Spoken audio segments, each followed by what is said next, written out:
you can see from the screen, the topic of our group is democracy in the USA secondary education. And so first, let's look at the reason why Casey and I decided to choose the theme of the topic for our lesson plans. Democracy has played a vital role in the story of civilization in the whole world, especially in the US history, values, and life. And democracy built on the belief that people should be free, should have choices and opportunities, should work together to make our life better. So it is very important for teachers like Casey and I to teach our students to be good citizens. And because in our country, in both Vietnam and China, democracy sometimes is ignored, and in our school, not many lessons mention democracy. So we have to raise student awareness of democracy. And when our students understand the benefits, the significance of democracy, they will change their behavior. They will try to promote democracy and practice democracy in their daily life. So that is the reason Casey and I decided to choose a theme. And the second thing we would like to share with you some characteristics of our learners. Our learners are students in grade 11 and 12 in Vietnam and in China. Of course, they do not speak English as their native language, they speak English as a foreign language. So that they are often shy, lack confidence to talk, to speak up in our English classroom. However, they are patient learner and they're eager to learn new things. And luckily, a lot of them and some of them want to study in the USA in the future. So it is very important to teach them democracy in the USA and teach them about key features of the USA education system. So what we are going to teach our students, the first thing we want to teach them is the nature of democracies. And the second thing we would like to share with them is the foundation of democracy in the USA. And the third thing we would like to teach and work with them is democracy in the USA secondary education. And after some foundation and introduction of democracy in the USA and democracy in the secondary education in America, we would like to apply some kind of strategy to promote democracies in our students' family, in our students' school. So it means that we try to design 4 lessons under our theme. The first and the second lesson are designed by me, and the last 2 lessons designed by Casey. The first is the foundation of democracy, and the second one is involved with democracy and the secondary education. Lesson 3 and lesson 4 are some practical activities that help students to apply the knowledge and skill they gain and achieve in the first and the second lesson. In the lesson 1, the main aim of the lesson is help students to understand the nature, the definition of democracy, and some core characteristics of democracy, so that students understand and can find examples of democracy in their life. After that, they identify the fundamental concept of democracy and foundation of democracy in the USA through working with Declaration of Independence and the US Constitution. And after that, we would like our students to create a group presentation on the topic we discuss and learn in the lesson, and they can compare and contrast democracy, the difference and the similarity between democracy in Vietnam, in China, and the USA. And of course, they have to take action to promote democracy in our classroom and at our school. So how I am going to teach this lesson? This lesson includes 6 activities. The first one is warm up. Student will look at some picture and share the idea with a partner before I lead to the lesson. And in activity 2, it is an activity for word studies. Students will learn words related to democracy. And in activity 2 and 3, students will understand more about democracy through reading democracy in general and democracy in the USA through analyzing the text, Declaration of Independence and the US Constitution. And after that, they will be led to involve a discussion to compare and contrast democracy in Vietnam and China. And of course, I have a homework for them to help them to recycle what they have learned in the classroom. So now look at my lesson plan for the first lesson.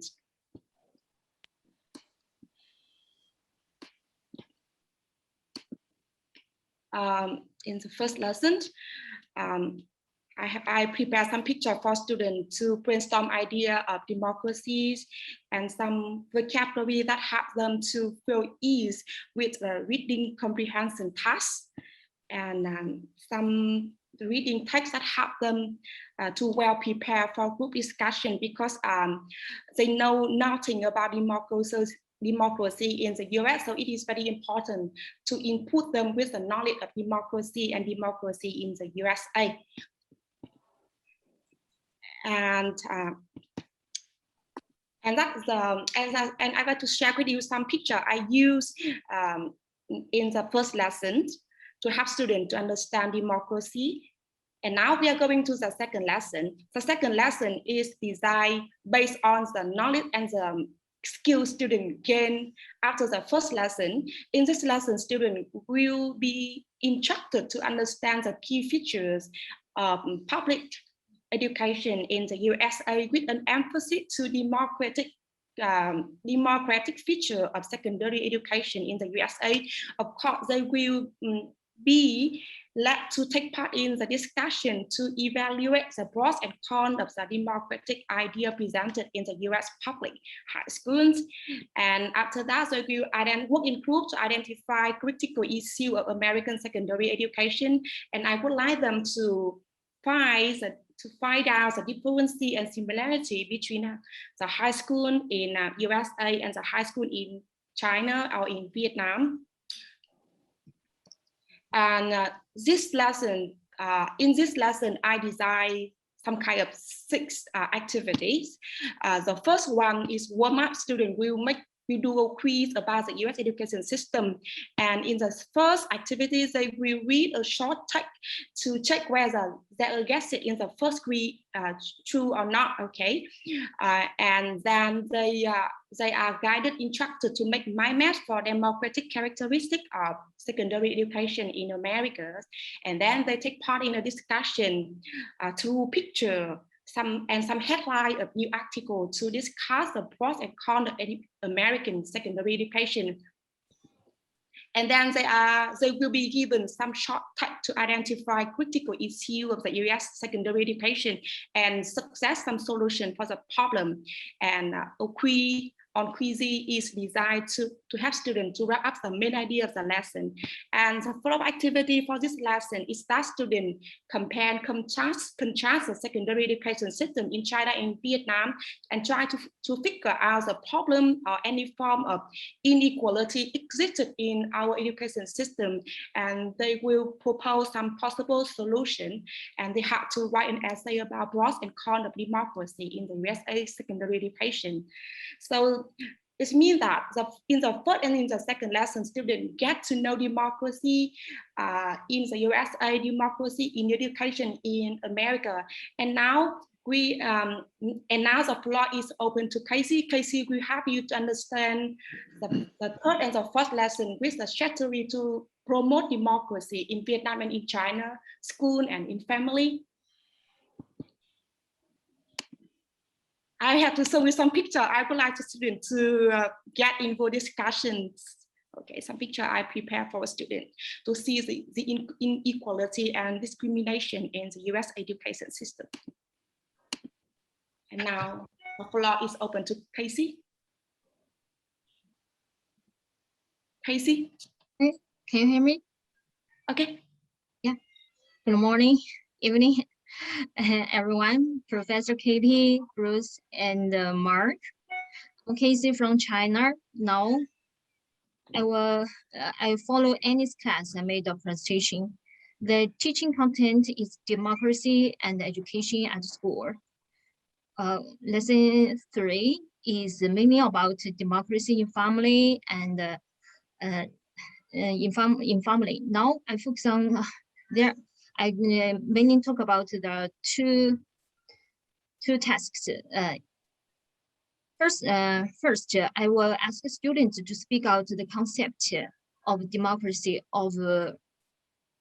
to review lesson 1 and lesson 2. Then students have a try to discuss what is democracy in family, and will show discuss what democracy in family is. What is the democratic family? I also show some examples of undemocratic in family. The purpose of this step is to let students understand their rights at home. They can clearly know what they need to do or not to do, and they can negotiate. They can also negotiate with their parents when they have a disagreement.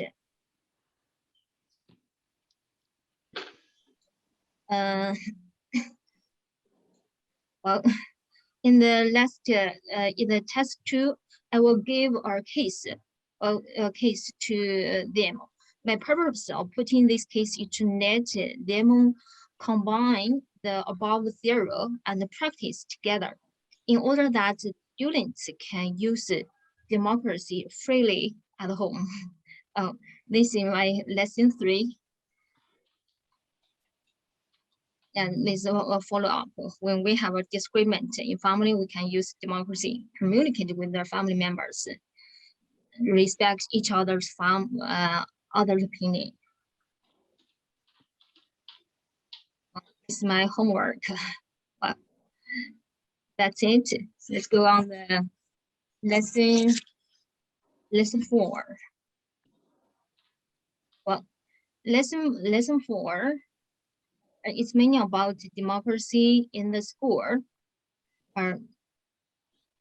Yeah, and I will ask students what is the democracy at school and how does it form. A lot of my students they don't know the process of democratic formation.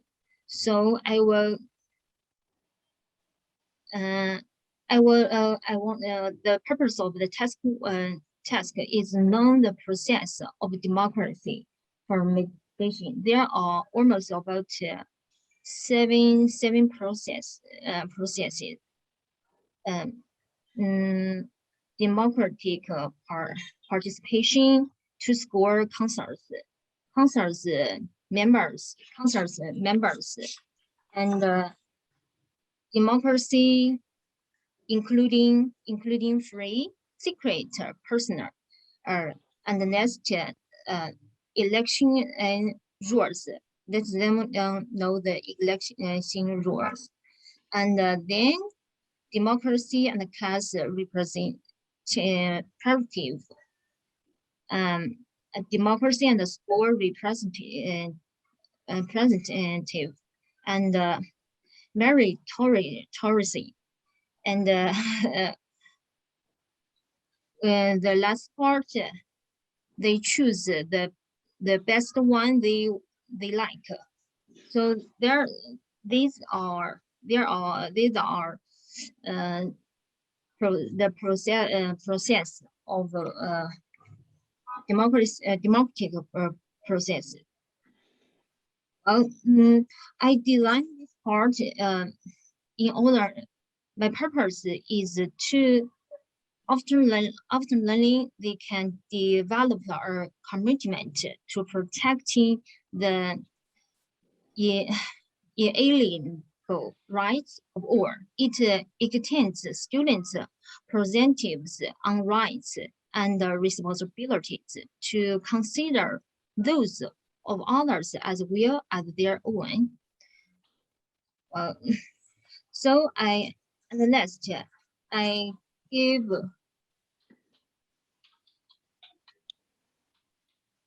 I combine the democratic election process above and elect a best class manager. So I give this case for them, and they can choose elect the best one. We would like to say that our lesson plan, and we welcome your ideas so that we can make our lesson plan more interesting, more attractive, more informative to our students. Thank you so much for your listening. Because the time is limited, so we just fly our lesson plan, our presentations. If you are interested in our lesson plan, we can send you our lesson plan for the detail. Thank you so much for listening. Yes, thank you so much. So, Bismillahirrahmanirrahim. Hello, everyone. My name is Sumaira Umrani, and I am one of the members of the group having 3 members, Bongane, Mariela, and myself. As Katie has already mentioned that Bongane won't be able to make it to today, so it will be only myself and Mariela. Starting with the main theme, that is the cultural diversity in the United States of America. That is the main topic or the bigger theme that we have chosen. Now, this is a kind of representation of cultural diversity in the USA. Going further, want to share with you what exactly made us go with this kind of rationale, or what made us go for this topic at the first. So basically, we wanted to, or do something with cultural diversity in the USA, because this overall theme, we mainly chose this theme because all these 3 lessons are aimed to teach English through American culture. And the lessons will be delivered in the context where English is taught as a second language. And it is, in some cases, it is also a compulsory subject, and in other cases, it is a medium of instruction. So when students read English text and they watch English movies, they experience the whole new world. So and in order for them to understand that new culture, new world, we have to tell them the connotations, the cultural connotations behind the language items we teach them. So in order for our students to better understand language in a better way, I think it is important, it is equally important to acculturate them. So in this way, we will not be only teaching, and they won't be only learning language, but they will be learning a lot more, such as the values and cultural heritage that is associated with any language. And in turn, of course, this will inculcate in them the ideals of cultural competence and cultural harmony as well. Going further, I would like to invite Mariela to please say something about the overall characteristics of the lesson plans. Okay, thank you, Sumaira. Yes, in the lesson plans we developed, there are like different characteristics that they share.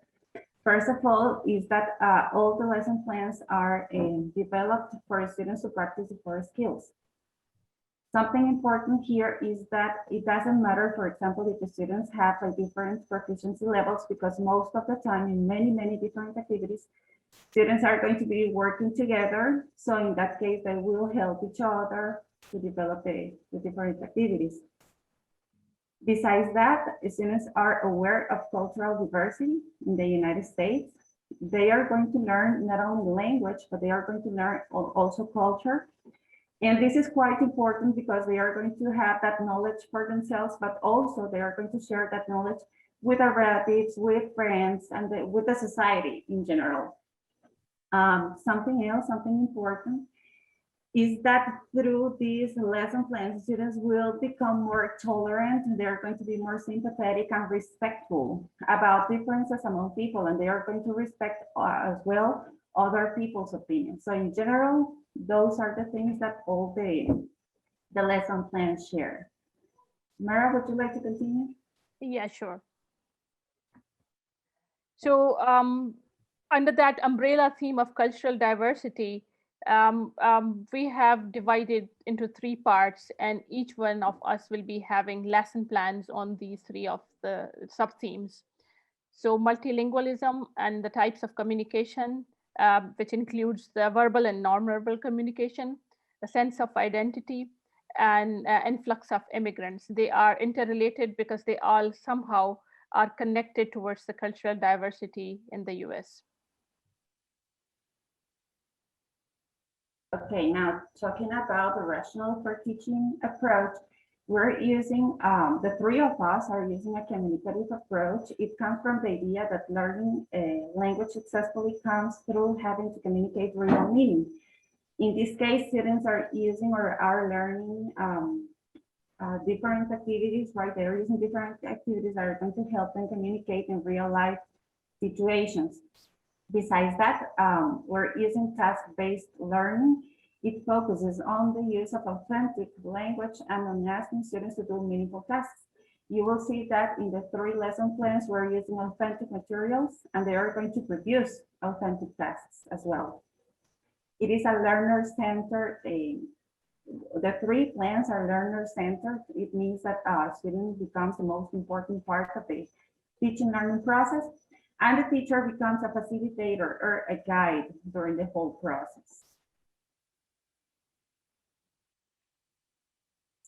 Okay, this is the first lesson plan. The objectives will be explaining what American multiculturalism is, give their opinion about American culture, cultural diversity, agree and disagree with other people's opinions.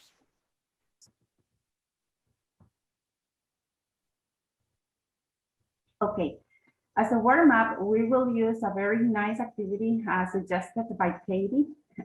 Students are given this first picture.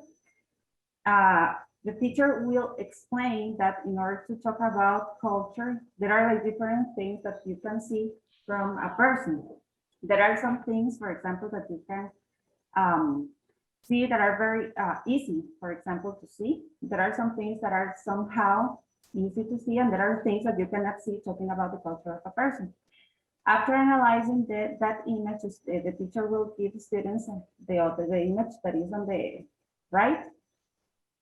The idea is that the teacher and the students are going to start analyzing the culture of an American person, right, a person from the US, and they are going to complete the image with their own ideas, okay, what they think, what are the main characteristics related to culture in an American person.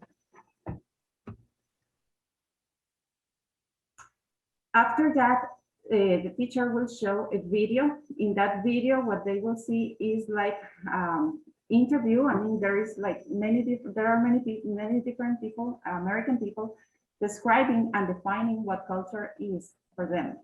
So after seeing that video, what the students will do is to share ideas, and they are going to compare the ideas they wrote in the previous activity in the iceberg culture, and with ideas that they saw in the video. So the idea is to analyze and compare the different things.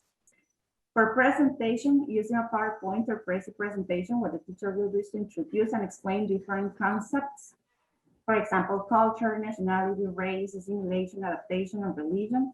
Just introduce the topic. And to be sure students understand all those concepts, so they don't have like a misconception about them. Also, the teacher will explain the term melting pot that was very used in the past.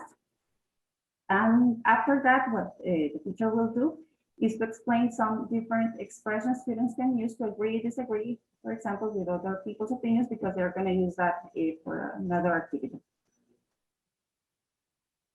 As practice, this is not well, we changed that activity. What we will do is to have another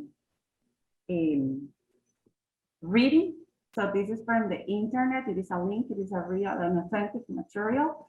Students will read that information, and what they are going to do is to create a word map with the main ideas. They are going to share that word map with the rest of the class.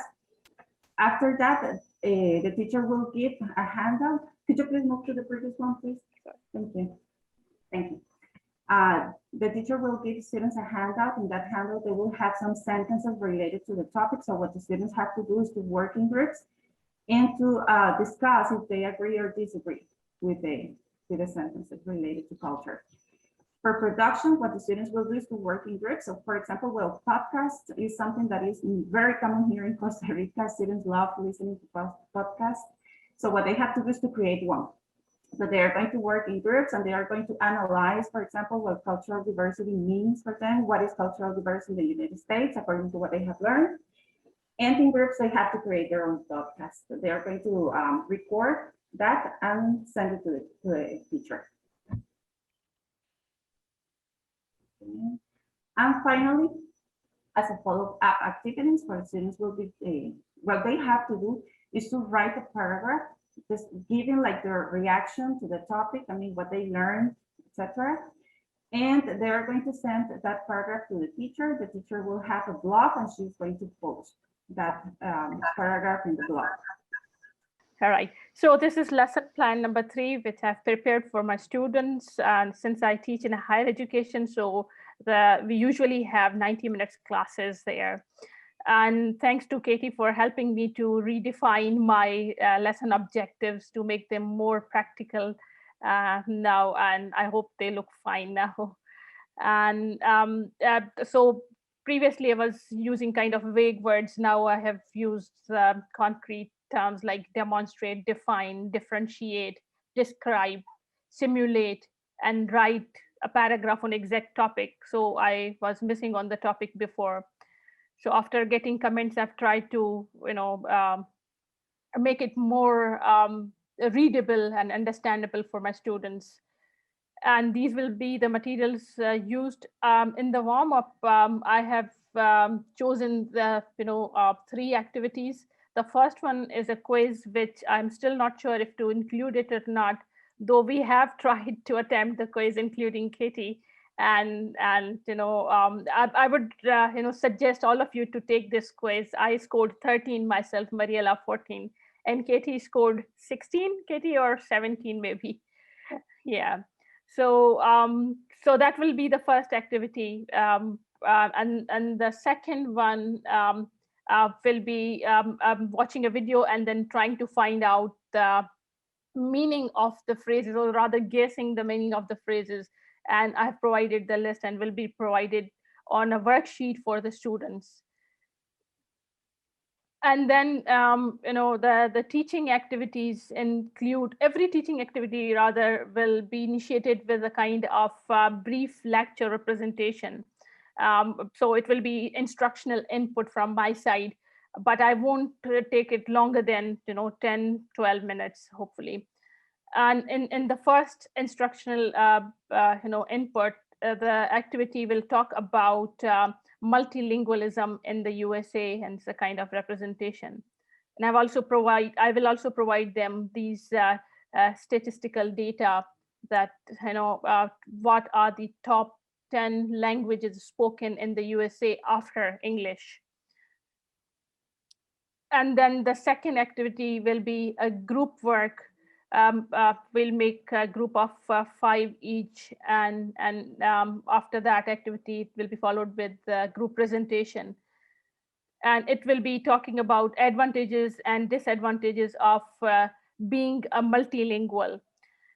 And then next activity will be the types of communication which are used in USA, verbal communication and non-verbal communication, and how exactly Americans use the non-verbal communication with gestures and the use of hands and sometimes expressions.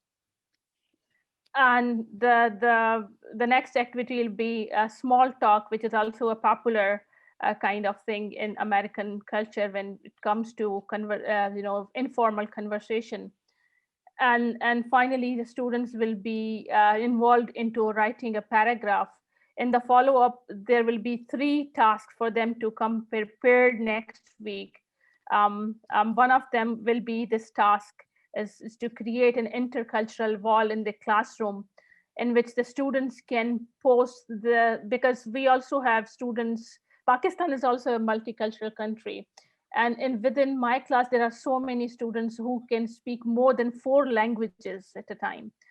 So this multicultural, intercultural wall will be used to bring ideas, quotations, and pictures using different languages other than English and Urdu to bring in class and post. And we will be rotating.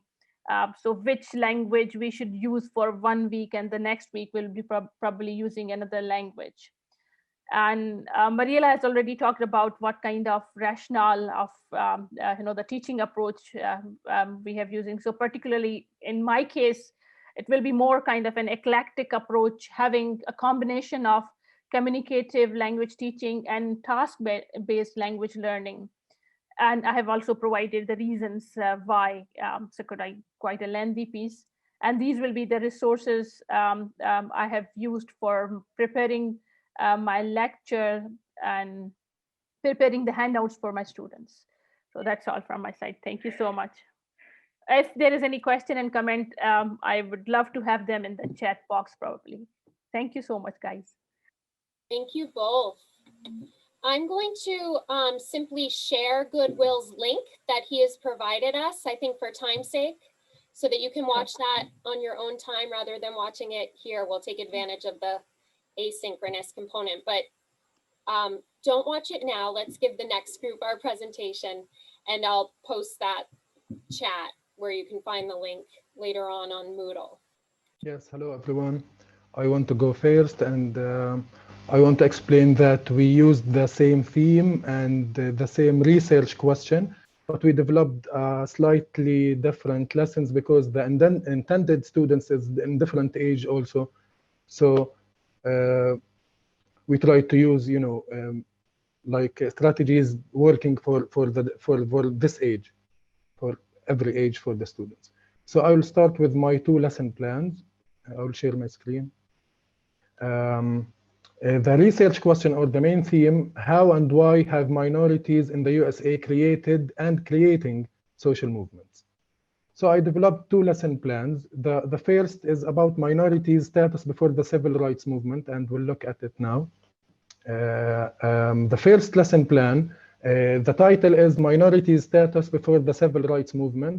The intended audience is 9th grade social studies students, 14 to 15 years old. The estimated time is 15 minutes. My objectives will be to identify Jim Crow laws and their impact.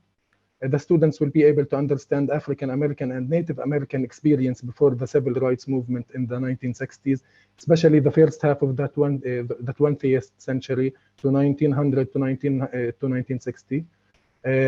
To locate at least 2 Native American reservations in the USA and identify the conditions and circumstances they were living, to outline the reasons that paved the way for the social movements that changed the face of America. The materials needed will be like a lot of articles and 1 video. The warm-up do now. At the beginning of the class, a picture of an African-American man drinks from a water fountain marked colored at a streetcar terminal in Oklahoma in 1939 will be presented on the smartboard, and student will comment on their understanding of the image and will come up with a title for the picture. This will allow the students to expect the theme of the lesson. The second activity for the warm-up do now, students will watch a video showing the responses of Native Americans to the word reservation. And while watching the video, students have to write down the most 3 relatable responses they have heard. I will just show 3 seconds from the video or something.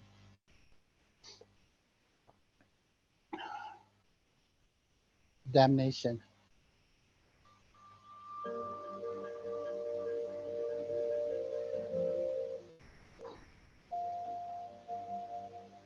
Bleak.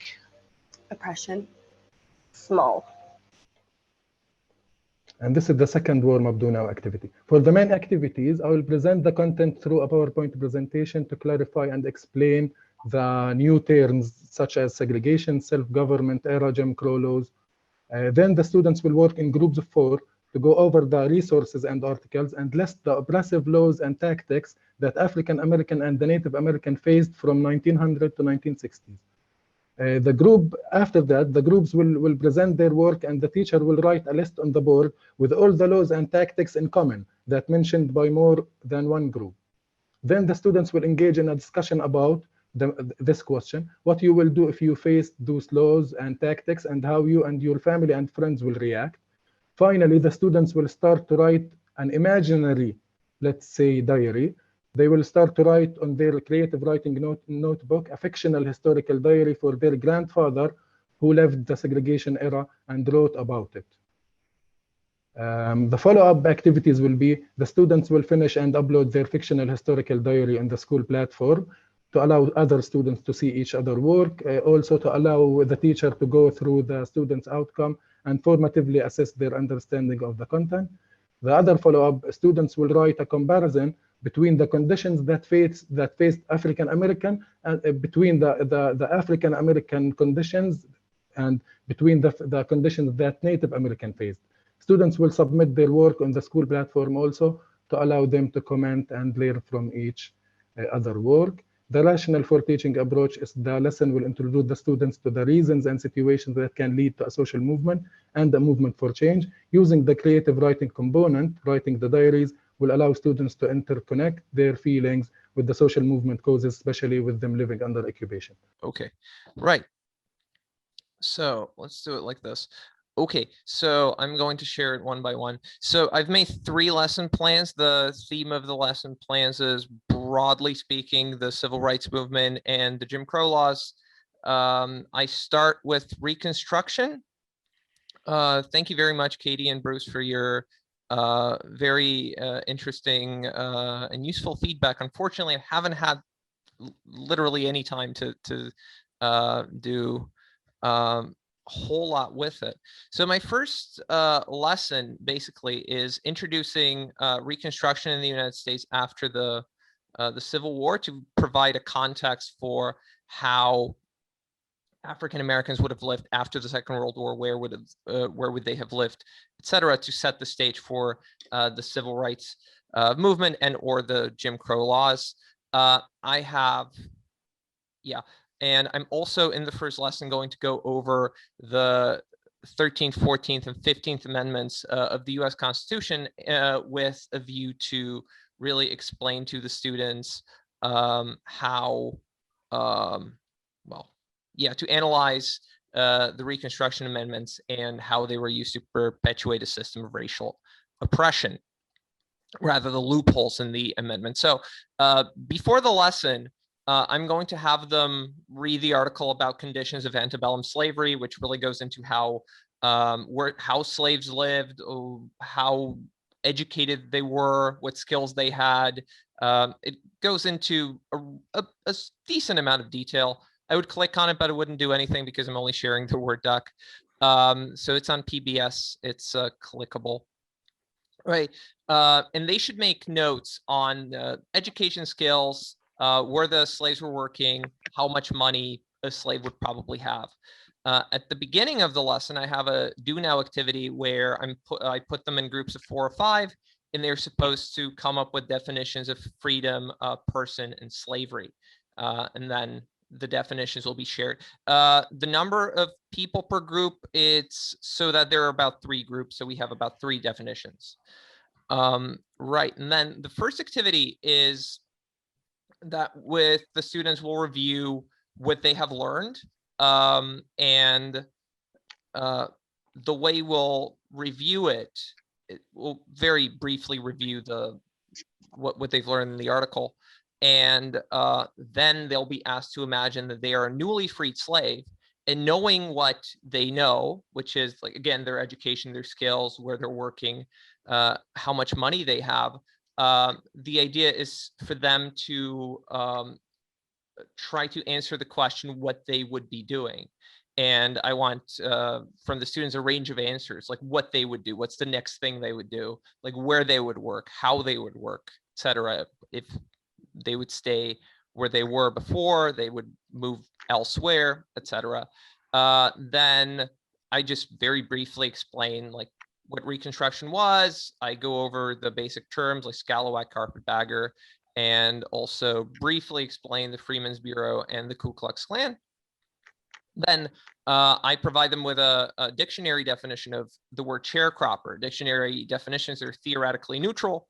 So this one goes, it's a tenant farmer, especially in the southern US, who's provided with credit for seed, tools, living quarters, and food, who works the land and who receives an agreed share of the value of the crop minus charges. So I present them with this, and they've already kind of gotten into the mind of the slave.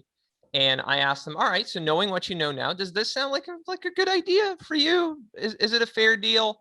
And they're supposed to kind of ponder on that.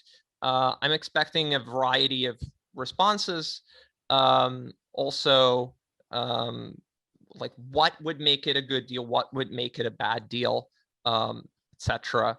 That sort of thing. At which point they're presented with the actual reality of what the sharecropping system was, and how it wasn't really a good deal for the slaves, for the newly free, for the freedmen.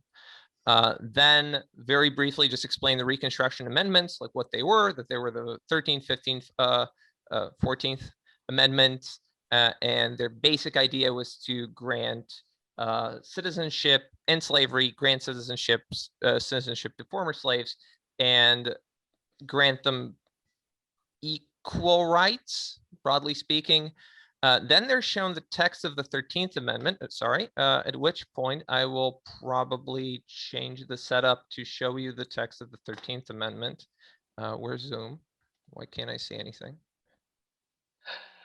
How do you make it go away? Oh, new share, sorry. Or was it? You have to stop sharing. I guess show all again. windows. This is probably going to be easiest. Show all windows. Am I screen sharing now? Yes. Hold on. Let's make this a little smaller. Okay. So, right. Can everybody see the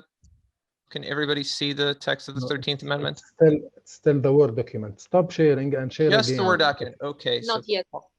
Pause share, stop share. Stop share. Okay, fine. Sorry about that.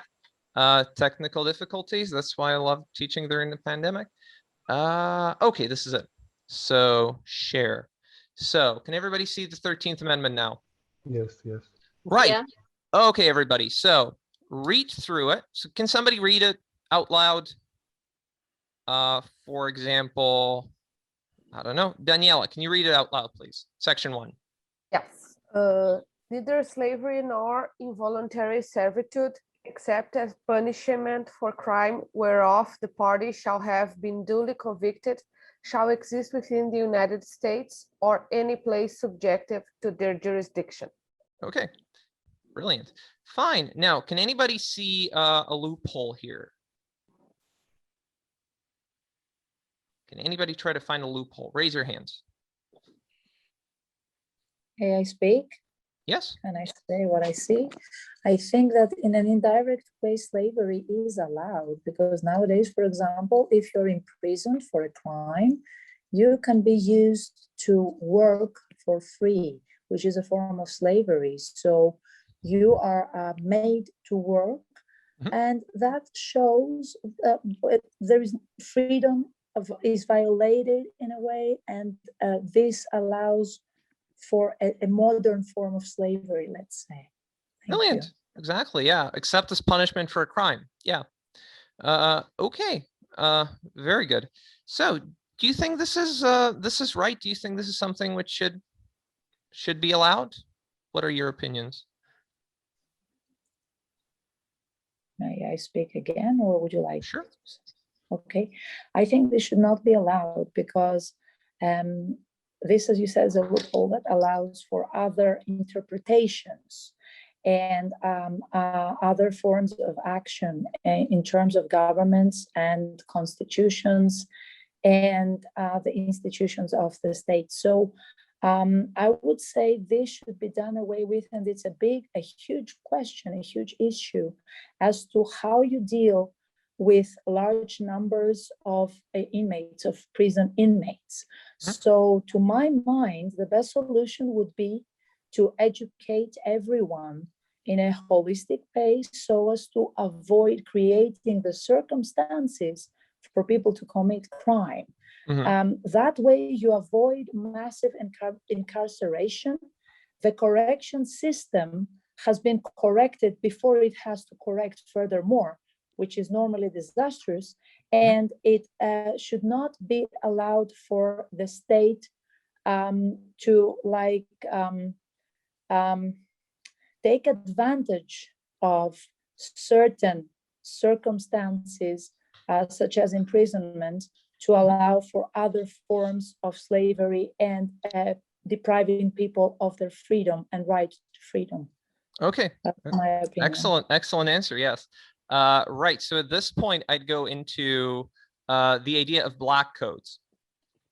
I say what black codes were. They were like laws specifically targeting African Americans. And I mentioned how certain aspects of African American culture and identity were specifically criminalized. I'd also, Elizabeth was talking quite a bit, but like a question would be like what common behaviors can be criminalized? Like what is a crime? What behaviors can be criminalized? And like how could you target African Americans if you wanted to? Right. Then there's the 14th Amendment, specifically the Equal Protections Clause. And the idea is this: no state shall enforce any law which shall abridge the privileges and immunities of citizens of the United States, nor shall deprive any person of life, property, or liberty without due process of law, nor deny any person the equal protection of the laws. Here, they've already created the definition of a person, so we go over what a person is, who a person is, what this exactly means. Just to continue with the theme that we had, we're still looking at the laws, but my focus was more on Martin Luther and how he stood up against the laws. So in the first lesson, before the kids come to the lesson, it'll be for grade 10s and grade 12s. We have a religious education component where we look at different leaders in the USA, and I thought he would be good to look at as one of the leaders.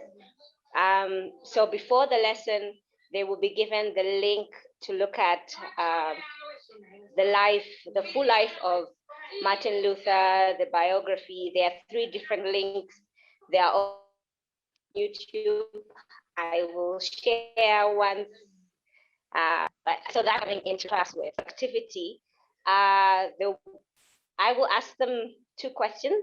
What does it mean to influence others?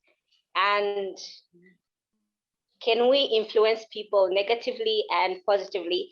And then I'll ask the kids to be in groups of 4 to discuss these different various points and see how they can influence others.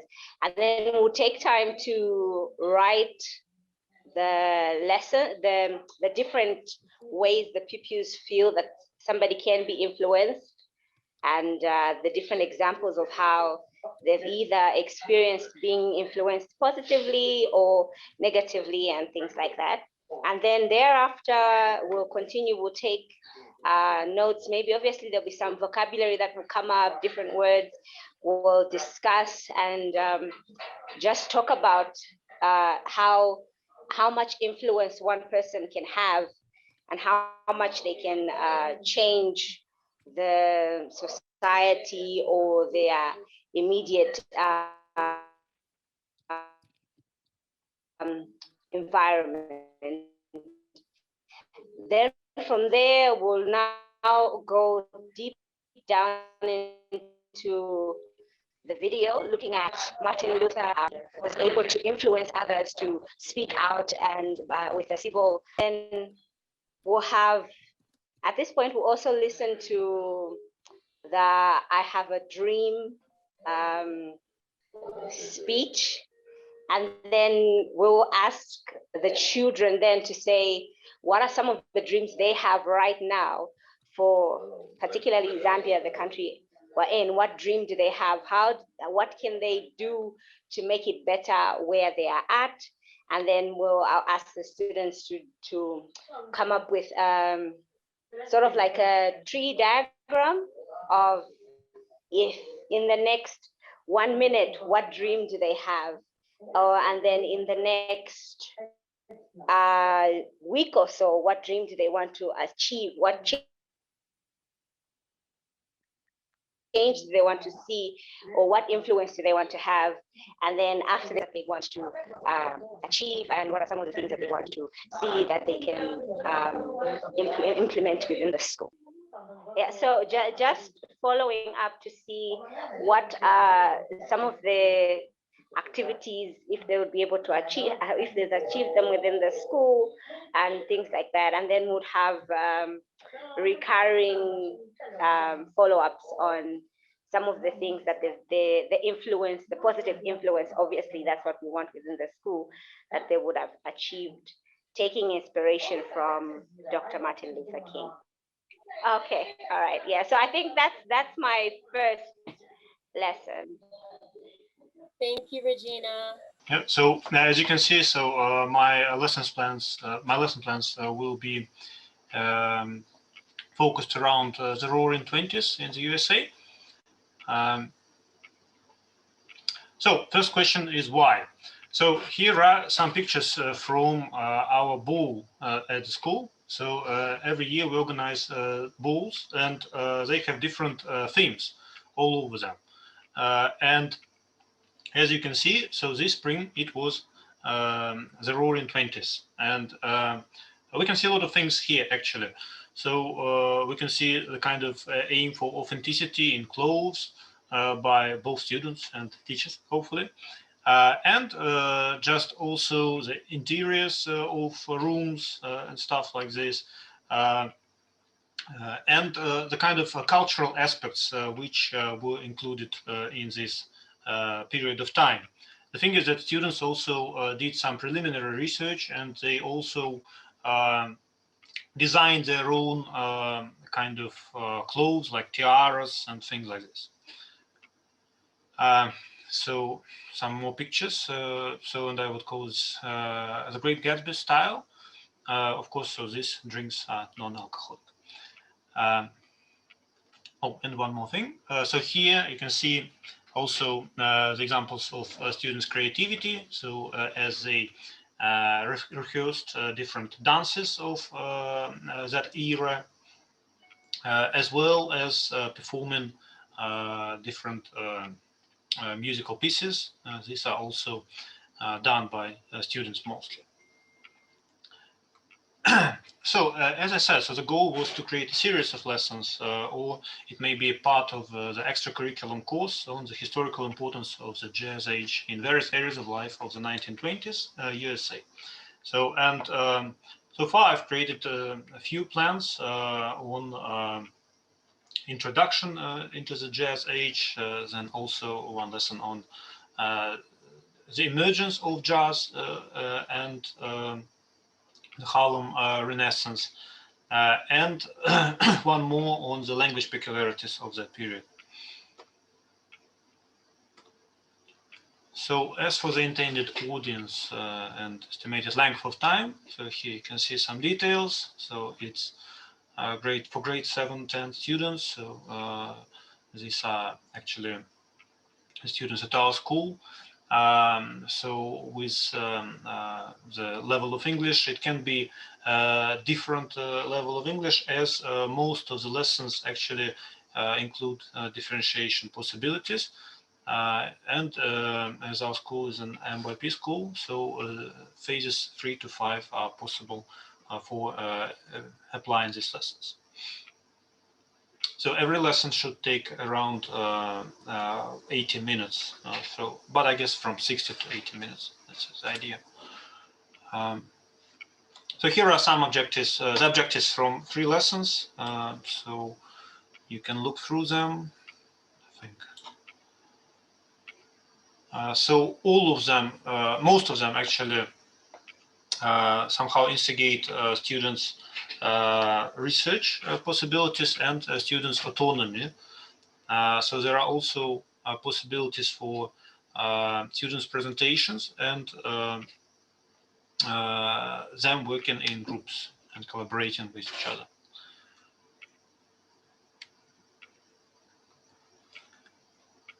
So talking about the main activities which are introduced throughout the plans and the aspects which are included in these lessons. So as I said, so the emphasis is on students' autonomy. So there are possibilities for both face-to-face and online classes, as we're also using the LMS Canvas. So the teacher's role shifts to the facilitator's role mostly, and this gives more freedom to students, giving them opportunities for research and self-expression and self-evaluation as well. The aim is to also instigate students' collaboration and communication through different media.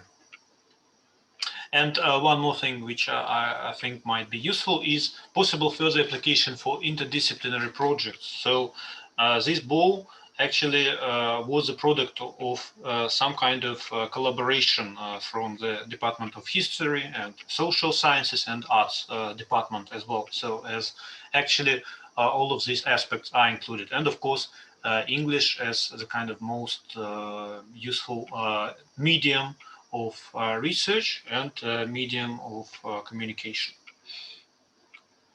So thank you very much for your attention. So I'd be glad to share the plans with you and we'll be looking forward to hearing some feedback if possible.